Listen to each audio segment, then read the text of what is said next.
Hai guys, welcome back to my channel. Balik lagi bersama gua Mas Udin. Kali ini gua akan berbagi pengalaman untuk pengajuan visa Jepang, visa India, kemudian berbagi pengalaman bagaimana cara-cara mendapatkan visa untuk jalan-jalan ke luar negeri.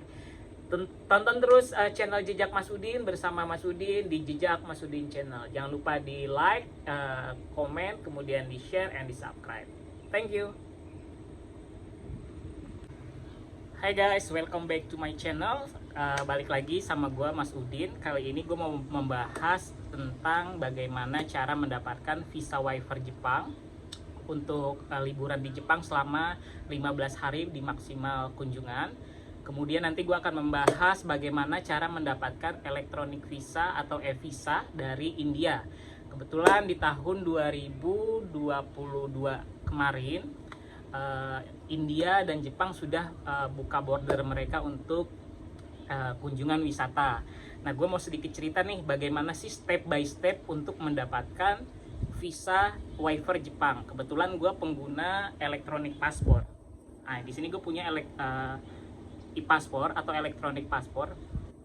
Mas Udin, apa sih bedanya paspor biasa dengan e-paspor? Sebenarnya sama aja sih kegunaannya untuk keluar negeri atau identitas internasional kita sebagai tanda pengenal kita di luar negeri. Sama aja sebenarnya, nggak ada bedanya. Cuma keunggulannya e-paspor itu selain dia ada microchipnya di sini.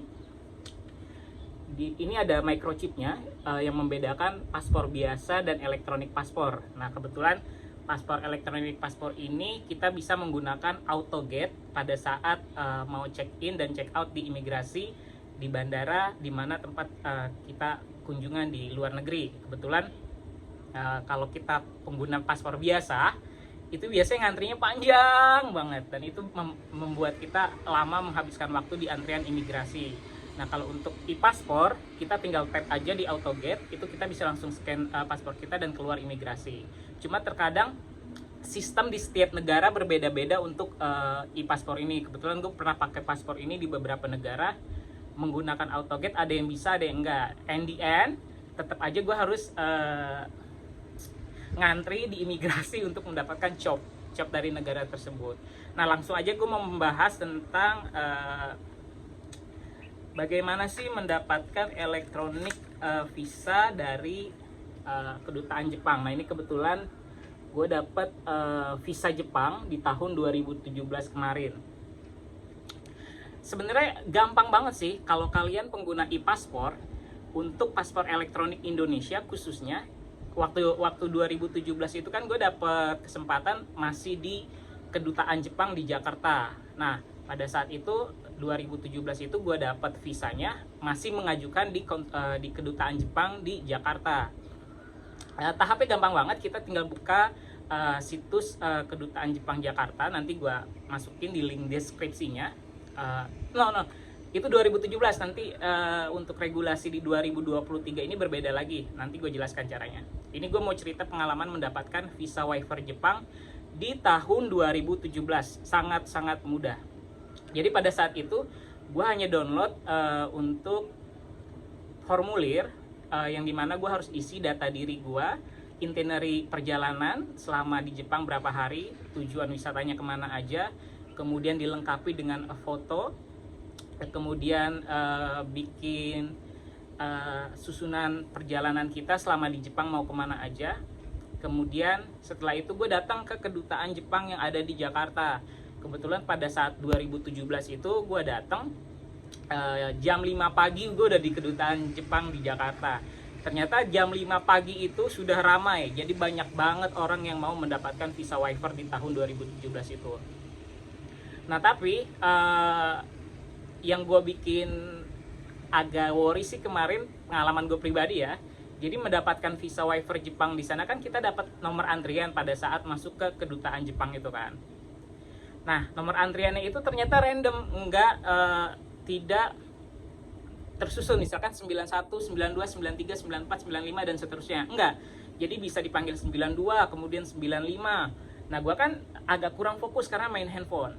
Kemudian nomor urut gue kalau nggak salah 93 ya. 93 ternyata sudah kelongkap dari 93 itu ke 100. Kemudian gue tanya dong sama petugas yang ada di kedutaan Jepang. Pak, ini gimana kok nomor saya 93 tiba-tiba udah ke 150? Ternyata dijelaskan kalau pemanggilan dari nomor urutnya itu random. Syukurlah gue masih diberi kesempatan untuk maju ke depan. Nggak ada 5 menit, nggak ada 10 menit, gue cuma ditanya mau kemana, ke Jepang mau kemana aja gitu kan, terus mau ngapain sama siapa. Terus gue bilang ke Jepang itu mau ke Tokyo, mau foto di Hachiko Studio, patung Hachiko. Kemudian gue bilang gue mau ya jalan-jalan di sekitar Tokyo selama 5-10 hari, karena visa waiver itu kan hanya berlaku maksimal di 15 hari kunjungan. Setelah itu mereka nanya sudah pernah kemana aja. Gue bilang ke Thailand, Singapura, Malaysia. Baru itu aja sih sebenarnya. Nah, setelah itu udah mereka input data gue. Kemudian mereka kasih 1 lembar kertas. Terus mereka bilang nanti balik lagi pada pengambilan paspor ya. Udah selesai. Jadi nggak ada sampai 10 menit. Cuma tanyanya sebentar aja. Dan setelah gue dapat kertas putih itu, kemudian gue balik dong ke kedutaan Jepang. Ternyata paspor gue udah tertempel visa dari negara Jepang di tahun 2017. Nah, ini pengalaman gue mendapatkan visa waiver Jepang di 2017. Nah, berbeda lagi regulasinya nih di 2023 untuk kalian yang mau mengajukan visa waiver Jepang. Itu nggak lagi di kedutaan Jepang di Jakarta, tapi kalian harus ke VFS Global Kuningan Jakarta. Stepnya sama, stepnya kalian hanya isi formulir, kemudian melengkapi data-data yang harus dilengkapi, kemudian membawa paspor elektronik kalian. Ini wajib elektronik paspor, karena visa waiver Jepang itu hanya untuk pengguna paspor elektronik dari Indonesia. Nah, kalau kalian paspornya paspor biasa, itu tidak mendapatkan free visa atau visa waiver. Itu beda lagi nanti regulasinya. Nah, stepnya sama aja, sama kayak yang waktu di 2017, mengisi formulir, itinerary perjalanan, dan macam-macam data standar pengajuan visa. Kemudian datang ke VFS, itu bisa kalian bisa langsung datang atau by appointment. Nanti coba gue kasih link informasi di deskripsinya. Nah, itu juga nanti kalian akan dikasih jadwal pengambilan paspor. Dan kalau misalkan paspor kalian disetujui untuk mendapatkan visa Jepang, itu nanti akan tertempel stiker visanya seperti ini. Nah, seperti ini. Ini 15 hari kunjungan di maksimal, tapi usahakan jangan 15 hari ya. At least liburan 7-10 hari, jadi kalian udah prepare untuk pulang ke Indonesia. Nah, sangat mudah kan untuk mendapatkan visa waiver Jepang di elektronik paspor. Nah, keunggulan paspor apa lagi nih? Keunggulan apa aja sih e-paspor selain mendapatkan visa Jepang? Sebenarnya banyak banget ya. E-paspor itu menurut gue lebih worth it sih. Tapi it depends. Terserah kalian mau pengguna paspor biasa, paspor elektronik. Intinya kalian keluar negeri harus punya paspor. Karena paspor itu ya identitas kita pada saat kita di luar negeri. Itu aja sih. Jadi pilihan kembali ke teman-teman ingin menggunakan paspor elektronik atau menggunakan paspor biasa, sebenarnya sama aja gitu. Nah, kalau untuk mendapatkan visa Jepang yang biasa atau paspor biasa mendapatkan visa Jepang, itu regulasinya sama aja, isi data-data. Cuma kalau nggak salah itu ya, kita harus punya maksimal rekening isi saldonya mutasi 3 bulan terakhir sih, gitu aja sih. Dan bedanya untuk paspor biasa mendapatkan visa Jepang itu bayar deh. Nanti gua coba masukin ke link deskripsi ya untuk biaya visa Jepang untuk paspor biasa gitu aja. Nah, tadi gue juga di awal bilang Mas Udin mau berbagi cerita untuk mendapatkan visa elektronik India atau e-visa untuk India. Kenapa sih Mas Udin apply visa India? Sebenarnya sih tujuannya mau ke Kashmir atau ke Pakistan ya. Pakistan atau Kashmir itu sama aja sih sebenarnya. Jadi Pakistan itu punya Kashmirnya Pakistan, India pun punya Kashmirnya India. Nah, gue kebetulan ada planning untuk mengunjungi Kashmir pada saat nanti musim dingin. Nah, kebetulan elektronik visa India ini di 2022 kemarin itu regulasi udah gratis. Jadi kalian tinggal isi data sama seperti kalian mendapatkan visa Jepang, isi data standar pengajuan visa, data diri kalian. Cuma pada saat pengisian data gue harus melampirkan alamat teman yang ada di India. Nah, kebetulan untuk case-nya gue ini, gue mengisi alamat yang bener-bener alamat yang pengen gue tuju di India. Kebetulan salah satu kawannya Mas Udin ini tinggal di India, warga negara India. Nah, kemarin gue dapet elektronik visa berlaku untuk 5 tahun, multi entry, jadi kita bisa keluar masuk India bebas selama 5 tahun berkali-kali. Cuma belum gue pakai, jadi masih planning aja sih mau kapan ke Indianya. Nah, ini kebetulan udah gue print ya, ini elektronik visa untuk masuk ke India. Ini berlaku selama 5 tahun. Di sini sih tertera dari tanggal gua masukin data itu di tanggal 10 Desember 2022, kemudian masa berakhirnya di 9 Desember 2027. Jadi gue masih bisa planning dan booking tiket di tahun-tahun ini, mungkin tahun depan atau masih di tahun ini gue akan ke India. Apa sih di India, ada apa sih Mas Udin? Banyak ya. Sebenarnya tujuan India tuh kalau kita mau kemana sih ke India?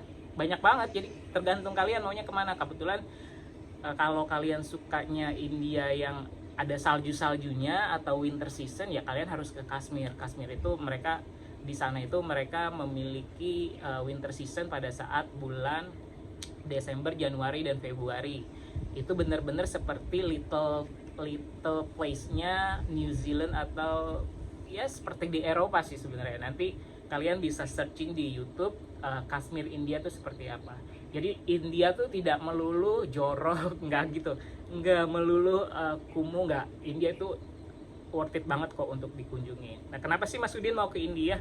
Ya salah satu itu mau berkunjung ke rumah teman, kemudian mau ngerasain winter seasonnya di Kashmir atau di perbatasan Pakistan dan India, kemudian mau ke Taj Mahal, kemudian mau ke Rishikesh. Rishikesh itu satu kota di India yang dimana Rishikesh ini adalah kota pelatihan untuk para yogis atau guru-guru yoga. Nah, kebetulan kan beberapa tahun yang lalu kan Mas Udin ini pernah kerja sebagai konsultan yoga di salah satu studio premium di Jakarta, studio yoga premium lah, yang dimana teacher-teachernya ini diambil dari kota tersebut, Rishikesh. Nah, Rishikesh ini sangat masuk bucket list gua untuk gua kunjungi. Karena kenapa? Satu sisi gue sangat suka untuk exercise atau yoganya itu sendiri, karena menurut gue yoga sangat bagus ya untuk breathing, flexibility, kemudian balancing itu sangat bagus. Nah, gue mau ke Rishikesh itu mau tahu bagaimana cara mereka mendapatkan lisensi untuk mengajar yoga di sekolah-sekolah yoga yang ada di Rishikesh. Itu sih sebenarnya. Apalagi ya, banyak sih sebenarnya di 2023 ini planningnya banyak mau kemana. Cuma saat ini karena masih di salah satu negara Asia, kontraknya belum diselesaikan, jadi harus diselesaikan dulu. Mungkin nanti end of this year mungkin gue akan pindah negara, nggak tahu sih, belum tahu mau ke negara mana. Mungkin ke Australia atau ke US atau ke Jerman, itu belum tahu. Ya, mudah-mudahan sih prosesnya diberikan kelancaran, kemudahan, dan setiap rencana yang sudah disusun dalam resolusi di 2023 awal ini bisa berjalan dengan lancar. Itu aja sih. Nah, untuk teman-teman, sebentar ya, paspornya ini. Jadi paspor ini, elektronik paspor ini untuk kalian yang punya elektronik paspor, usahakan jangan sampai kebanting, jangan sampai diketekuk atau kalian masukkan ke dalam koper atau ketumpuk-tumpuk, karena microchipnya ini, microchip yang ada di elektronik paspor ini sangat-sangat sensitif. Jadi kalau misalkan kebanting atau apa, nanti datanya tidak bekerja dengan baik gitu sih. Nah kebetulan paspor ini paspor pertama gue ketika mendapatkan paspor Indonesia. Nah ini sebenarnya udah disobek sih sama imigrasi, jadi paspor baru gue ada. Ini paspor lama yang ada visa wiper Jepang. Mas Udin udah pernah kemana aja? Ya masih menjelajah lah, gue tuh basicnya suka jalan-jalan sih, bukan karena jalan-jalan banyak uang, jalan-jalan untuk pengalaman. Kita kan masih muda nih, masih diberi kesehatan, masih diberikan berkat sama Tuhan, ya udah kita saving money, working hard and travel. Jadi menurut gua ketika lu masih muda, lu wajib sih untuk mengunjungi negara-negara yang belum pernah lu kunjungi gitu sih. Nah untuk Mas Udin sendiri sebenarnya kenapa sih Jejak Mas Udin atau YouTube channel Jejak Mas Udin ini ada di YouTube? Sebenarnya gue gini loh, gue itu 2016 itu udah melakukan beberapa kali perjalanan Asia Tenggara. Itu videonya banyak banget yang gue dokumentasikan, dari mulai perjalanan Asia Tenggara, di Indonesia. Itu videonya nggak pernah ada satupun yang gue upload ke YouTube. Jadi end gue simpan di harddisk, harddisknya rusak, semua datanya hilang, dan nggak ada kenangan. Jadi menurut gue cara terbaik untuk menyimpan kenangan perjalanan Mas Udin ini di YouTube channel di Jejak Mas Udin. Nah menurut gue ketika gue mengupload perjalanan gue di YouTube, banyak orang yang DM, enak ya Mas Udin bisa kesana bisa kesini. Sebenarnya bukan untuk show off, lebih berbagi pengalaman. Kita masih muda nih, jadi ya udah kita traveling aja, cari pengalaman yang belum kita rasakan di negara orang seperti apa. Nah satu lagi, untuk kalian ketika saat berada di imigrasi, mau dimanapun, mau di Kuala Lumpur, di Jepang, di Singapura, di Tokyo, di Jepang, pastikan ketika kalian mendapatkan job dari imigrasi, di recheck 2 kali, karena takutnya imigrasi kan juga manusia ya, takutnya ada kesalahan tanggal, ada kesalahan human error. Jadi kalian bisa cek kedatangan dan kepulangan kalian di job-job dari negara tujuan kalian. Karena in case gue punya temen, dia masuk salah satu negara Asia, dia nggak cek paspornya pada saat in dan out di imigrasi, ternyata salah tanggal. Nah itu ketika dia mau pulang ke Indonesia, ternyata dia overstay di paspornya, tapi ternyata bukan kesalahan dari overstay, kesalahan dari pihak yang memberikan job itu. Jadi ya ini just in case, jaga-jaga untuk kalian yang mau ke luar negeri, pada saat di job paspornya di recheck 2 kali, tanggal in dan outnya harus sesuai dengan masa kalian tinggal. Jangan sampai nanti kalian dikira overstay padahal kalian tidak overstay. Itu aja sih menurut gue berbagi pengalaman yang sangat-sangat penting di luar negeri. Terus apalagi ya, satu lagi, ketika kalian memutuskan untuk traveling ke luar negeri, pastikan paspor kalian aman, dan aman di tangan kalian, tidak jatuh ke tangan orang atau sampai hilang, karena paspor ini sangat penting. Itu aja sih. Mungkin nanti di pengalaman selanjutnya gue akan berbagi pengalaman visa Schengen atau visa Eropa untuk ke 23 negara, visa United States atau visa Amerika. Nanti gue akan berbagi informasi juga tentang visa Rusia. Sebenarnya untuk pengajuan visa itu sangat mudah ketika kita mau melakukannya sendiri, mau mengisi data sendiri dengan teliti, itu sangat mudah. Selagi data-datanya valid, pihak dari negara tersebut juga tidak meragukan kita untuk masuk ke negaranya, itu kalian bisa mendapatkan visa dengan sangat mudah. Nah kebetulan visa gue di sini itu kurang lebih 1 tahun, nanti akan di-extend 1 tahun, tapi nanti end of this year gue akan balik ke Indonesia. Di bulan 12 gue akan pengajuan lagi visa Jepang, karena visa Jepang ini kan sudah expired ya, jadi nanti gue pengajuan visa Jepang lagi. Bulan ke-12 gue akan ke Jepang untuk sekitar 2 minggu bersama adik, nanti akan ekspor di Shiga Prefecture, Tokyo, dan Shirakawago. Itu aja sih. Cukup sekian dan terima kasih untuk informasinya. Kembali lagi nanti kepada kalian pilihannya mau elektronik paspor atau paspor biasa. Itu sama aja sih. Yang penting kalian punya paspor. Itu aja. Untuk yang belum subscribe mohon ya jika berkenan di subscribe, tapi kalau tidak berkenan ya ditonton aja, di like and di share. Thank you sudah menyaksikan di Jejak Masudin. Enjoy your day and have fun.